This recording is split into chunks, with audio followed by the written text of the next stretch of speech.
السلام علیکم ورحمۃ اللہ وبرکاتہ۔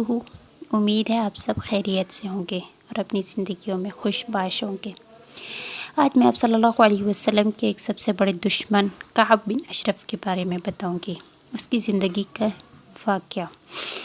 کعب کا باپ اشرف مشرکین عرب میں سے تھا۔ ایک دفعہ اس سے قتل ہو گیا تو وہ بھاگ کر مدینہ چلایا۔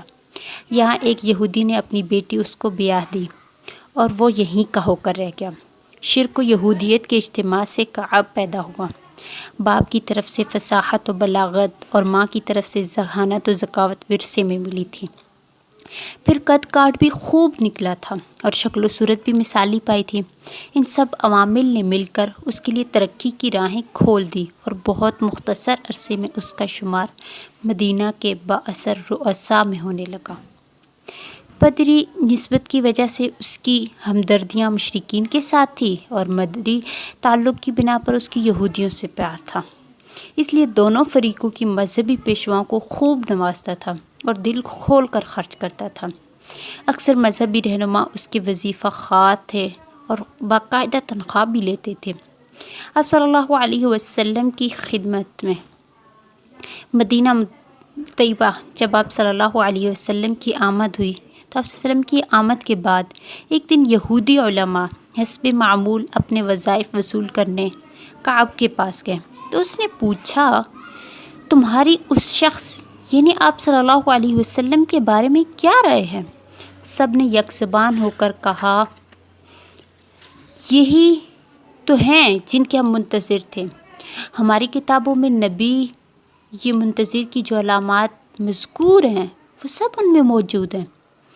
کعب سرد لہجے میں بولا، اگر تمہاری رائے یہی ہے تو میرے پاس تمہیں دینے کے لیے کچھ نہیں ہے، تم جا سکتے ہو۔ افسوس کی پیشوان یہودیت نے چند ٹکوں کی خاطر اپنا دین ہی بیچ ڈالا اور صداقت کا گلا گھونٹ دیا۔ چنانچہ اس وقت تو وہ سب اٹھ کر چلے آئے، مگر تھوڑی ہی دیر بعد پھر حاضر ہو گئے اور کہنے لگے، ہم نے جو پہلے رائے دی تھی اس میں غیر ضروری عجلت سے کام لیا تھا، یعنی ہم نے بہت جلدی کر لی تھی۔ بعد میں ہم نے تحقیق کی اور کتاب مقدس کا بغور مطالعہ کیا تو پتہ چلا یہ شخص تو نبی منتظر ہو ہی نہیں سکتا ہے، یعنی اتنے جلدی بدل گئے۔ کعب خوش ہو گیا اور ان کے وظائف میں مزید اضافہ کر دیا۔ اس واقعے سے یہودیوں کے خود ساختہ مذہب کے ساتھ کعب کی لگن کا بخوبی پتہ چل جاتا ہے۔ رہے مشرکین تو ان سے کعب کی ہمدردی کا یہ عالم تھا کہ جب انہیں بدر میں ذلت آمیز شکست ہوئی تو کعب کو بے حد افسوس ہوا اور تعزیت کے لیے طویل سفر کر کے مکہ گیا۔ وہاں جا کر پرسوز مرثیے کہے اور خود بھی رویا، ان کو بھی رلایا، ساتھ ہی انتقام کی ترغیب بھی دیتا رہا۔ اس کے دردناک اشعار نے جلتی پر تیل کا کام کیا اور مشرکین کے سینوں میں انتقام کے علاوہ یعنی آگ بھڑک اٹھی۔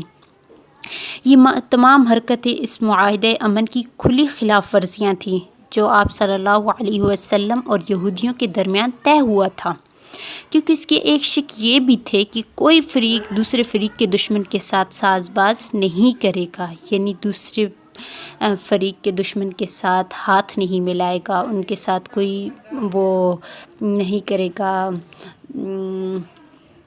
ان سے ملے گا نہیں، ان کو کمزوریاں نہیں دوسروں کی بتائے گا، مطلب مختلف تھا کہ ان کے ساتھ نہیں کوئی ساز باز کرے گا۔ لیکن یہودیوں نے اس کو توڑ دیا، آپ صلی اللہ علیہ وسلم کے ساتھ اس معاہدے کو کیے ہوئے کو توڑ دیا اور چھپ چھپ کر کے آپ صلی اللہ علیہ وسلم کو نہ پتہ چلے کفار قریش سے جا کر ملتے تھے۔ مگر یہودی عہد کی پاسداری کیا جانے۔ دولت کی فراوانی نے کعب کو اس قدر مغرور کر رکھا تھا کہ وہ اپنے اشعار میں مکہ اور مدینہ کی خوبصورت عورتوں کا نام لے لے کر ذکر کرتا تھا اور ان پر عشقیہ غزلیں کہتا تھا، مگر اس کے اثر و رسوخ کے سامنے کسی کو دم مارنے کی جرأت نہیں ہوتی تھی۔ حد یہ ہے کہ حضرت عباس رضی اللہ تعالی عنہ جیسے معزز شخص کی اہلیہ فضل کو بھی اس نے نہیں بخشا اور مکہ سے واپسی کے وقت اپنے آپ سے مخاطب ہو کر گویا ہوا، اراحل انت لم ترحل بمنعہ وتارکم الفضل بالحرم، کیا تم جا رہے ہو حالانکہ تمہارا جانا بے فائدہ ہے، کیونکہ ام الفضل تو حرم میں رہ جائیں گی۔ اس طرح جانب دو عالم صلی اللہ علیہ وسلم اور صحابہ اکرام رضوان اللہ اجمعین کے بارے میں بھی خرافات بکتا رہتا تھا۔ غرض یہ تھا کہ وہ آفت کا پرکالا جس کو قتل کرنے کا بیڑا حضرت محمد بن مسلمہ رضی اللہ تعالی عنہ نے اٹھایا۔ جانب دو عالم صلی اللہ علیہ وسلم پہلے تو اس کی زبان درازیوں سے درگزر کرتے رہے، مگر جب اس نے مشرکین مکہ کو انتقام کی ترغیب دی اور انہیں جنگ پر ابھارا تو آپ صلی اللہ علیہ وسلم نے اس مفسدہ پرواز شخص کو جہنم رسید کرنا ضروری سمجھا، اور صحابہ اکرام رضوان اللہ اجمعین سے کہا، ہے کوئی شخص جو کعب کو ختم کرنے کی ذمہ داری اٹھا سکے؟ اس نے اللہ اور اس کے رسول کو بہت دکھ دی ہیں اور کھلی بغاوت پر بھی اتر آیا ہے۔ مکہ میں جا کر جو کچھ کہتا رہا ہے اس کی تفصیلات سے اللہ تعالیٰ نے مجھ کو آگاہ کر دیا ہے۔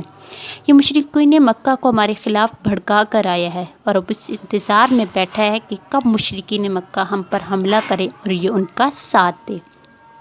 یہ سنگین صورتحال تھی، کیونکہ کعب گھر کا بھیدی تھا اور اس سے مدینہ کی کوئی بات پوشیدہ ہی نہ تھی۔ اگر ایسا شخص دشمن سے مل جاتا اور اس کو اندرونی حالات سے آگاہ کر دیتا تو مسلمانوں کے لیے خاصی مشکلات پیدا ہو جانی تھیں۔ چنانچہ حضرت محمد بن مسلمہ رضی اللہ تعالی عنہ نے فی الفور کہا، یا رسول اللہ صلی اللہ علیہ وسلم، میں ذمہ لیتا ہوں اس کام کا، میں کعب کا خاتمہ کروں گا۔ چنانچہ دو عالم نے فرمایا، اگر ایسا کر سکتے ہو تو ضرور کرو۔ حضرت محمد بن مسلمہ رضی اللہ تعالی عنہ نے اپنے چند دوستوں کے ساتھ اس سلسلے میں گفتگو کی تو انہوں نے کہا کہ ہم بھی تمہارا ساتھ دیں گے اور سب مل کر اس کو قتل کریں گے۔ لیکن کعب کو قتل کرنا کوئی آسان کام نہ تھا، کیونکہ وہ دن بھر تو اپنے حامیوں اور دوستوں کے جھرمٹ میں گھرا رہتا تھا اور رات کو اپنے ذاتی قلعے میں محصور ہو جاتا تھا، اور صرف اس صورت میں برآمد ہوتا تھا جب کوئی انتہائی قابل اعتبار شخص اس سے ملنے کے لیے جاتا تھا۔ ان حالات میں ضروری تھا کہ پہلے اس کا اعتماد حاصل کیا جائے اور اس کے لیے اس کی من پسند باتیں کرنا لازمی تھا۔ ظاہر ہے کہ ایسی باتیں خلاف واقعہ ہی ہوتی ہیں، اس لیے حضرت محمد بن مسلمہ نے عرض کیا، یا رسول اللہ، اس کو اعتماد میں لینے کے لیے اگر ہمیں کچھ غلط میں نہیں کرنی پڑ جائے تو آپ صلی اللہ علیہ وسلم نے فرمایا، تو کر لینا، تمہیں اس کی اجازت ہے۔ چنانچہ حضرت محمد ابن مسلمہ کعب کے گھر گئے اور کہا، کعب، میں تمہارے پاس اس لیے آیا ہوں کہ میں اور میرے چند ساتھی یہ آپ صلی اللہ علیہ وسلم کی وجہ سے مشکل میں پڑ گئے ہیں۔ ہم سے صدقات کا مطالبہ کیا جا رہا ہے، حالانکہ ہمارے پاس مال ہی نہیں ہے۔ سخت پریشانی کے عالم میں تمہارے پاس کچھ قرض لینے آیا ہوں۔ کعب خوش ہو کر بولا، ابھی کیا ہے، عنقریب تم سے مکمل طور پر بیزار ہو جائے گا، یعنی تم اس سے مکمل طور پر بیزار ہو جاؤ گے۔ ابن مسلمہ نے کہا، بہرحال اب تو ہم اس کی پیروی کر ہی چکے ہیں، اس لیے فوری طور پر دستکش نہیں ہو سکتے، یعنی دستبردار نہیں ہو سکتے ہیں۔ ابھی تو تم اس طرح کرو کہ ہمیں کچھ غلہ بطور قرض دے دو، تمہارے پاس تو غلہ کی فراوانی ہوا کرتی تھی، وہ سب کیا ہوا؟ وہ سب ہم اس شخص پر اور اس کے ساتھیوں پر خرچ کر چکے ہیں، کیا اب بھی تم لوگوں پر حق واضح نہیں ہوا؟ بہرحال میں تمہیں قرض دینے کے لیے تیار ہوں، مگر تمہیں اپنی کوئی چیز ضمانت کے طور پر میرے پاس رہن رکھنا پڑے گی۔ تو حضرت مسلمہ نے فرمایا، ٹھیک ہے، ہم رہن رکھ دیں گے، تم کیا چیز رکھنا چاہتے ہو؟ کعب نے نہایت بے باکی سے کہا، تمہاری عورتیں۔ اس بےہودہ اور شرمناک مطالبے پر حضرت محمد مسلمہ کو غصہ تو بہت آیا ہوگا، مگر ضبط کر گئے اور کہا، یہ تو مشکل ہے، کیونکہ تم سارے عرب میں خوبصورت انسان ہو، اگر ہم نے عورتیں تمہارے پاس رہن رکھ دیں تو پھر وہ تمہیں چھوڑ کر ہمارے پاس واپس جانے کے لیے کب تیار ہوں گی؟ کہا، آپ نے دوسری صورت بتائی، اگر یہ نہیں کر سکتے ہو تو پھر اپنے بچوں کو میرے پاس رہن رکھ دو۔